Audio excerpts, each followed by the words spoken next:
Hi viewers, welcome to Hasvi stitches. இன்னைக்கு நம்ம இந்த வீடியோவில் என்ன பார்க்க போகிறோம்னு கேட்டிங்கன்னா, இந்த ப்ளவுஸ் டிசைனோட பார்ட் 2 வீடியோ தாங்க இது.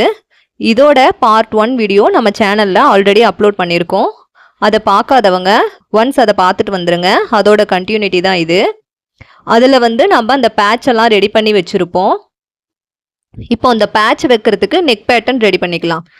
அதுக்காக இப்போ நான் என்ன பண்ணியிருக்கேன்னு கேட்டிங்கன்னா, மெயின் கிளாத்து பேக் பார்ட் வெட்டி வச்சுருந்தோம் இல்லையா, அதை எடுத்து லைனிங்கோட சுற்றி அவுட்டரெல்லாம் அட்டாச் பண்ணிக்கலாம். ஆல்ரெடி லைனிங்கில் போன பார்ட்லேயே நெக்கு வெட்டியிருப்பேங்க. உங்களுக்கு ஆல்ரெடி நான் வெட்டி காமிச்சிருப்பேன். நெக்கோட ஹைட்டு பிரெத்தெல்லாம் எவ்வளோன்னு பார்த்துட்டு உங்களுக்கு நெக் ஷேப் வரைஞ்சி கட் பண்ணி எடுத்திருப்போம். இப்போ அந்த நெக் ஷேப்புக்கு ஏற்ற மாதிரி நம்ம அவுட்டரெல்லாம் ஸ்டிச் பண்ணி மெயின் கிளாத்தோட அட்டாச் பண்ணிக்கிறோம். கீழே பாட்டமில் ஒரு 1/2 இன்ச் மட்டும் இப்போதைக்கு மடித்து ஸ்டிச் பண்ணிக்கிறோம். இன்னும் மெயின் ஃபோல்டிங் பண்ணலைங்க, சும்மா அடிஷ்னல் ஃபோல்டிங் மட்டும்தான் பண்ணியிருக்கோம். பாருங்கள், சுற்றி அவுட்டர்லாம் தையல் போட்டாச்சு. அதுக்கு அடுத்து எக்ஸஸ் எல்லாம் கட் பண்ணி எடுத்துக்கலாம். எக்ஸஸ் கட் பண்ணி எடுத்ததுக்கப்புறம் இந்த நெக் பேட்டர்னுக்கு ஒரு நீட்டான பைப்பிங் கொடுத்து நெக்கை ஃபினிஷ் பண்ணி எடுக்கணுங்க. அதுக்கப்புறம் தான் நம்ம ரெடி பண்ணி வச்சுருந்தோம் இல்லையா போன பார்ட்டில் அந்த குட்டி குட்டி பேச்சஸ் எல்லாம், அதெல்லாம் எப்படி நம்ம ஃபிக்ஸ் பண்ணுங்கிறத பார்க்க முடியும். அதுக்காக இப்போ நம்ம நெக்கை ரெடி பண்ணிக்க போகிறோம். இந்த நெக் ஒரு பாட் ஷேப்லேயே கொஞ்சம் ஆல்டர்னேட்டிவான நெக்கு. இப்போ இதுக்கு நம்ம ஆல்ரெடி காப்பர் கிளாத்தில் டிஷ்யூவில் நம்ம ரெடி பண்ணி வச்சுருந்தோம். போன பார்ட்லேயே அந்த பைப்பிங் கிளாத் ரெடி பண்ணி வச்சுருந்தோம். உங்களுக்கு நான் காட்டியிருப்பேன். பார்க்காதவங்க அதை ஒன்ஸ் பார்த்துட்டு வந்துடுங்க. அந்த பைப்பிங் கிளாத்தை வச்சு இப்போ நெக்கை நம்ம ஃபினிஷ் பண்ணி எடுக்க போகிறோம். பாருங்கள், நெக்கை சுற்றிலையும் நான் பைப்பிங் வச்சுட்டேன். பைப்பிங் வச்சு ஸ்டிச் பண்ணதுக்கப்புறமா இப்போ அந்த பைப்பிங்கை நம்ம உருட்டி உள்பக்கமாக ஒரு 1/4 இன்ச்சு தள்ளி தையல் போட்டுக்கலாம். என்னோட வீடியோ எல்லாத்துலேயுமே நான் பைப்பிங் மெத்தடு சொல்லியிருப்பேன். உருட்டி பைப்பிங் மேலேயே ஸ்டிச் போட மாட்டேன், ஒரு 1/4 இன்ச்சு தள்ளி தான் ஸ்டிச் போடுவேன்னு சொல்லிட்டு. அது எதுக்குன்னு கேட்டிங்கன்னா, அந்த பைப்பிங்கோட எக்ஸஸ் வெளியில் தெரியாமல் இருக்க.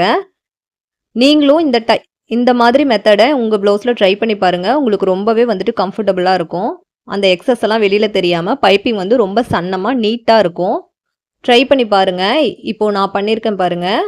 உள்பக்கமாக நம்ம பைப்பிங்கை மடித்து விட்டுட்டு ஒரு 1/4 இன்ச்சு தள்ளி அந்த பைப்பிங்கோட எக்ஸஸோட எட்ஜில் தையல் போடுற மாதிரி நான் போட்டிருப்பேன். நீங்கள் இப்படி போடும்போது பைப்பிங் வெளியில் திரும்பிட்டும் வராது. சேம் டைம் உங்களுக்கு எக்ஸஸும் வெளியில் தெரியாது. பைப்பிங் ரொம்பவே நீட்டாக இருக்கும். கண்டிப்பாக நீங்கள் இந்த டிப்ஸை பைப்பிங் மெத்தடில் ட்ரை பண்ணி பாருங்கள். பிகினர்ஸாக இருந்தாலும் சரி, நார்மலாக ஸ்டிச் பண்ணுறவங்களா இருந்தாலும் சரி, நீங்கள் இந்த டைப் ட்ரை பண்ணி பாருங்கள். உங்களுக்கு பைப்பிங் ரொம்பவே நீட் லுக்கை தரும். பாருங்கள், இப்போ பைப்பிங் ரெடி ஆகிடுச்சு. இப்போது கீழே பாட்டம் ஃபோல்டிங் ஆல்ரெடி 1/2 இன்ச்சில் தான் ஒரு ஃபோல்டு சின்ன ஃபோல்டு பண்ணியிருப்போம். இப்போ அதை மெயின் ஃபோல்டு பண்ணி ஒரு ஸ்டிச் போட்டு நம்ம ஃபினிஷ் பண்ணிக்கலாம். இப்போது சைடு டாட் பிடிக்கணும். பேக் டாட் ஒரு 1/2 இன்ச் அகலத்தில் ஒரு 3லேருந்து 4 இன்ச் உயரத்தில் எப்போவுமே நான் பிடிக்கிறதா சொல்லியிருப்பேன். ப்ளவுஸோட ஹைட்டை பொறுத்து நாம் கூட குறைச்சி ஹைட்டு வச்சுக்கலாம். ப்ளவுஸ் ரொம்ப ஹைட்டு கம்மியாக இருந்தால் நீங்கள் ஒரு 3 இன்ச் டாட் பிடிச்சாவே போதும். இப்போ நமக்கு நெக் பேட்டர்ன் ரெடி ஆகிடுச்சு.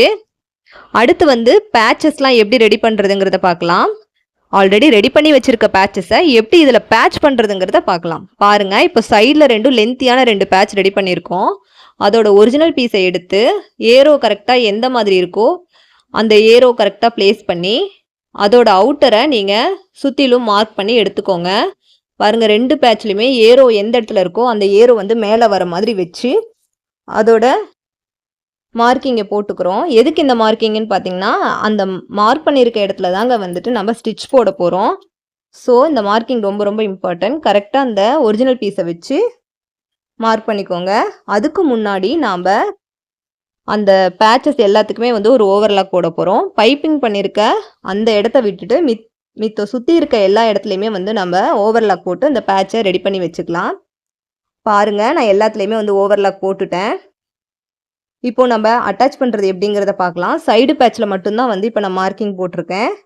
இப்போ அந்த சைடை அந்த மார்க்கிங் மேலேயே அந்த பைப்பிங் பிளேஸ் ஆகிற மாதிரி கரெக்டாக நான் வச்சுருக்க மாதிரி வச்சு நீங்கள் ஸ்டிச் பண்ணிகிட்டே வாங்க. இப்போது அந்த 2 கார்னர்லேயும் ஒரு லென்த்தியான ஸ்கேலப் பார்த்தீங்களா, அதையும் இதோட நான் வச்சு அட்டாச் பண்ணிக்கிறேன். ஏன்னா 2 கார்னருங்கிறதுனால அதை பிளேஸ் பண்ணோம்னா தான் சென்டராக இருக்க பேச்சஸ்லாம் எவ்வளோ டிஸ்டன்ஸில் வருங்கிற ஒரு கிளாரிட்டி நமக்கு கிடைக்கும். ஸோ சைடு பேட்சும் அந்த கார்னர் பேட்சும் மட்டும் நம்ம இப்போ வச்சிடுறோம். பாருங்க, எல்லா பேச்சஸ்க்குமே வந்துட்டு நான் அந்த ஒரிஜினல் பீஸை வச்சு அந்த மார்க்கிங்கை நான் பண்ணிக்கிறேன்.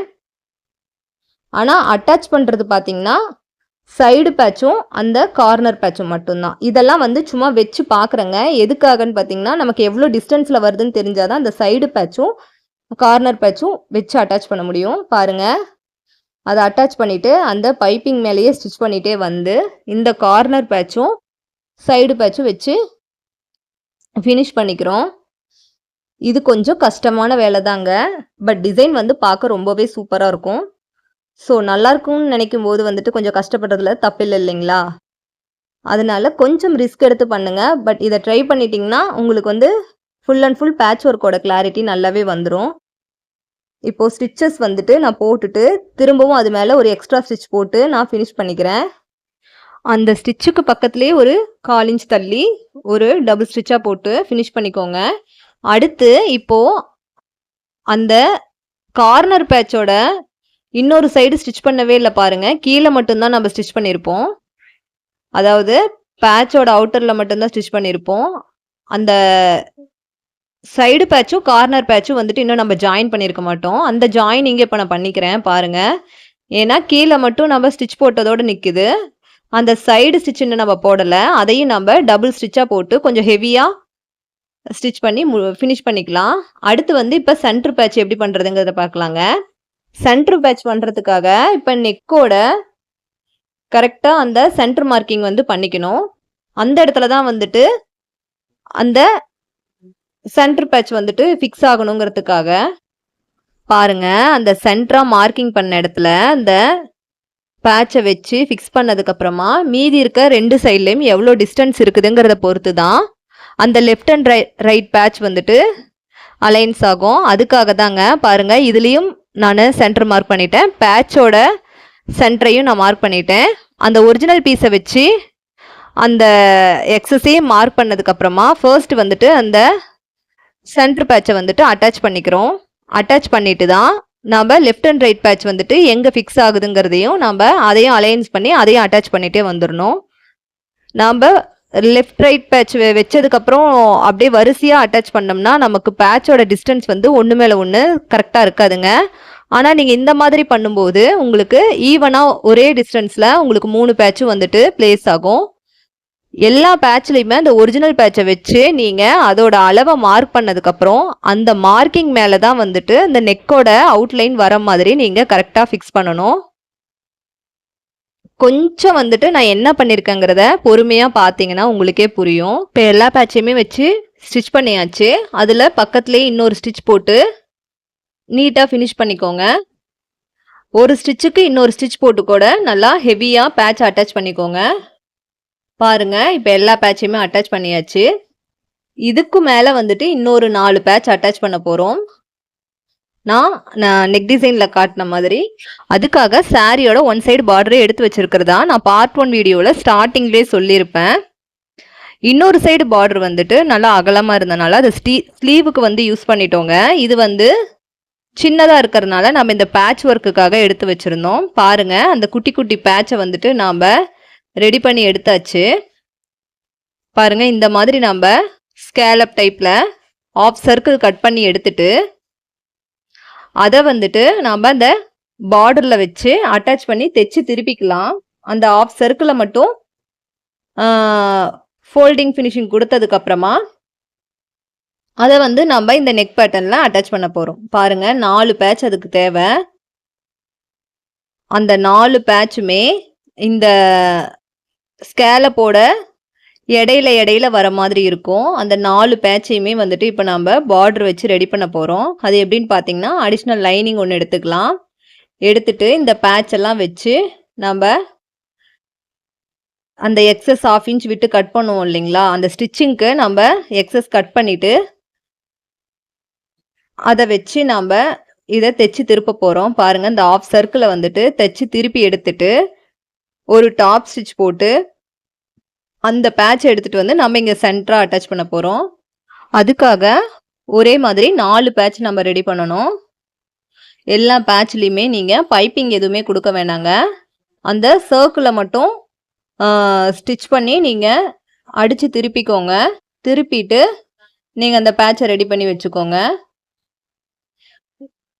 வேணும்னா நீங்கள் இன்னும் கொஞ்சம் கிளாத் வந்து மொத்தமாக இருக்கணும்னா நீங்கள் இன்னொரு லைனிங் கூட கொடுத்துக்கலாம். எனக்கு வந்து இதுவே மொத்தமாக இருந்ததுனால ஒரே ஒரு லைனிங் மட்டும் கொடுக்குறேன். இதில் கேன்வாஸ் வச்சுமே நீங்கள் திருப்பலாம். கேன்வாஸ் வந்து இதே மாதிரியே கட் பண்ணி நீங்கள் கேன்வாஸ் வித் லைனிங் ரெண்டுமே வச்சு கூட ஸ்டிச் பண்ணிக்கலாம். அது இன்னுமே நல்லா ஸ்டிஃப்னஸாக இருக்கும்.